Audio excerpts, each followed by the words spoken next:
And in the meantime, there was Seth standing in the ring doing nothing, and suddenly Bronson Reed, boom, levels him and starts dropping him, bam, bam, bam, with big moves, and then splashes him off the top rope, and then keeps splashing him off the top rope. And the agents run in, and the referees run in. And he keeps going back to the top for another splash, one right after. I think there was probably 6 or 7 at least.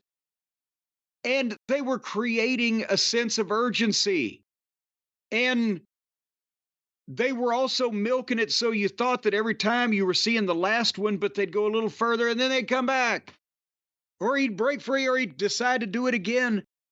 And the people got caught up in it. Yes, Seth is a babyface, but they're still like, holy shit, give him another one, right? Because they couldn't believe what they were seeing. But it was chaos. It was like an old Vader angle or an old Attitude Era angle or an old Mid-South Wrestling angle where you could believe that people were really worried about this fucking guy. And after the almost all of them, maybe right before the last 2 splashes, you see Seth spitting up blood, and not too much where it looks like he guzzled a fucking quart of cherry Kool-Aid mix or whatever, but enough to be believable as bloody fucking phlegm clots or whatever. So, I mean, this was fucking great. And they haven't done anything or few things to help me, Brian, remember one in the last, I don't know how long, that were just this oomphy. You know what I mean? You know, they set it up earlier in the night where Bronson Reed was talking to Pierce, and Pierce is saying, like, show me something, prove something. And look at what he does. This was more effective than if he had gone out there and done it with a chair, or put him through a table, or done something with the commentating table again.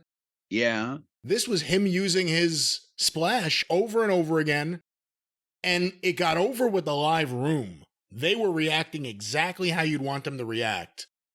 And I thought everyone did a great job here, and this was by far the best thing they've done with Bronson Reed on the main roster. It's a shame it took them 2 years or whatever to get there, but this was the best thing they did. He has to beat Rollins, because if he loses to Rollins, he's back to where he was. But let's see where they go with it. The best thing they've done with him, and this was tremendous. And again, the fans reacted to it there, which made it even better. And when we talk about how to debut a monster heel or how to get a monster heel over, or I've used the phrases creating a sense of urgency, or, you know, really putting a babyface in jeopardy and making an impact. This is the kind of shit I'm talking about. And it ain't that hard to lay out. Sometimes, depending on who you've got involved, it's a little harder to perform. But it's simple and it's believable, but it's impactful, and people go crazy over it because you are portraying it as something that they should be taking seriously. Instead of, you know, stunts and winks and cheering for, oh, look, they're going to break something.